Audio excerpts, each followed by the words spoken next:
Kalau saya mengatakan kartu kredit tidak riba, apakah saya akan dihujat? Bener deh, menurut saya kartu kredit kalau benar cara pakainya tidak riba. Sungguh, karena cara pakainya yang salah jadi riba kartu kredit itu. Bener gak gitu? Saya yakin banyak yang senewan dengan komentar di awal ini. Banyak korban kartu kredit bakal nyolot dengan pernyataan di awal ini, yang padahal kartu kreditnya pernah menyelamatkan mereka sesaat, tetapi karena memang lagi ada masalah keuangan, jadi aja harus bayar bunga cicilan. Dibilang kartu kreditnya yang salah. Padahal kalau dia tidak menyicil, langsung bayar lunas, gak kena masalah tuh, gak kena yang namanya riba. Maaf loh, ini hanya pendapat saya yang bodoh urusan riba. Bener deh, banyak yang menganggap kartu kredit tidak riba kalau tidak ada bunga yang dikenakan alias tidak pernah menyicil. Masalah itu timbul karena salah kelola keuangan pribadinya lah yang membuat perilakunya menyicil dan berbunga melalui kartu kredit. Itulah riba. Jadi pendapat saya riba itu tindakan, bukan benda yang namanya kartu kredit. Karena itu saya tetap punya kartu kredit dan tetap akan menggunakan tanpa pernah sekalipun saya telat bayar. Bagi saya, kartu kredit adalah alat bayar pengganti uang, hanya untuk pelumas transaksi atau dalam tanda petik greasing the transaction. Karena saya tidak mau menjadi bergantung pada satu komoditas alat transaksi yang namanya uang kartal atau uang tunai. Kapok saya percaya uang kartal secara mutlak. Mending e-money, mending digital money yang saya pakai. Saya harus mempunyai banyak sistem pembayaran, baik payment gateway dunia maya maupun dunia nyata. Terlepas dari makin ajaibnya dunia pembayaran, saya harus tetap belajar dan tetap ingin tahu lebih dalam lagi. Saya lapar informasi agar saya mendapatkan penggunaan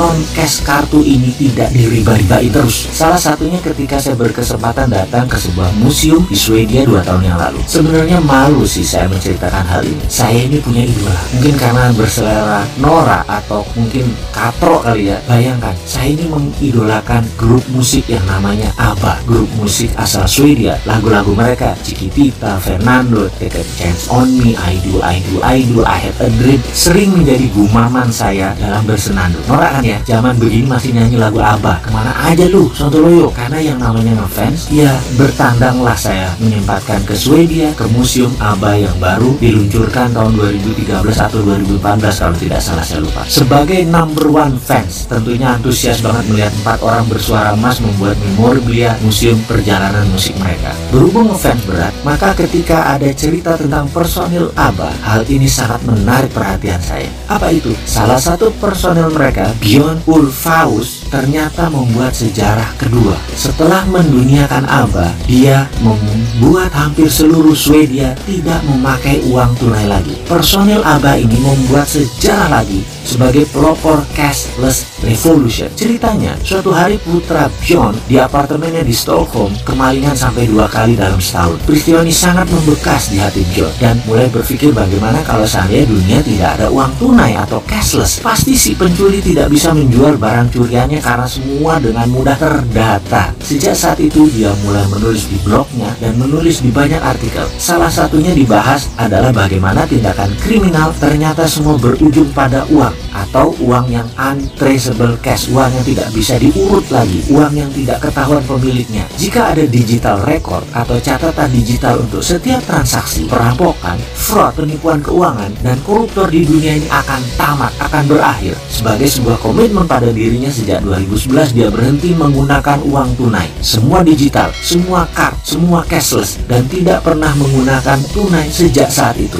Bahkan di museum ABBA ini tidak terima pembayaran tunai. Dia meletakkan pesan di pintu masuk. Saya menantang semua orang untuk stop menggunakan uang tunai. Saat ini dunia menderita karena tindakan kriminal, mulai dari narkoba hingga pencurian sepeda. Karena tindakan kriminal memerlukan uang tunai. Mata uang krona Swedia adalah mata uang kecil pengaruhnya di dunia ini. Sebaiknya dijadikan contoh sebagai the first cashless society. Tertanda John. Luar biasa hal ini direspon dengan baik di Swedia. Semua menukar tunai dengan digital dan dengan kartu. Di puncaknya, Bank Swedia atau Swedish Bank menciptakan aplikasi cashless app yang bernama Swish. Per saat ini, Swedia revolusi cashlessnya hampir lengkap. Dari data statistik uang tunai dan koin, hanya menggunakan 2% dari setiap transaksi di perekonomian Swedia. Hanya 20% transaksi di pasar Swedia yang menggunakan uang tunai. Sementara dibandingkan seluruh dunia, 70% 75% masih menggunakan uang tunai. Apa yang terjadi selanjutnya? Angka kriminal perampokan turun hingga 70% di Swedia. Bahkan pembobol bank hanya terjadi satu kali, yaitu di tahun 2015 di seluruh Swedia. Ada sebuah anomali menarik di Swedia. Swedia adalah negara pertama di dunia mencetak uang di tahun 1661, dan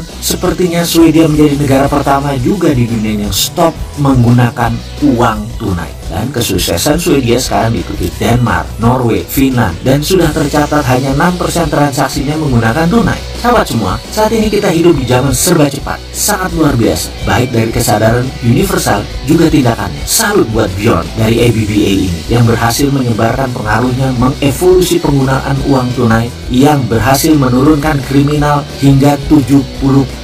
Ingat lagu dia yang diciptakan tahun 70-an, dia mengumandangkan lagu Money Money Money. Lalu Bjorn mengubah lagi versi 2. Kalau Bjorn bisa merubah dunia, sesungguhnya para sahabat juga bisa. Ditunggu kontribusinya untuk tidak menggunakan tunai. Jangan tempe seperti si Sontoloyo ini.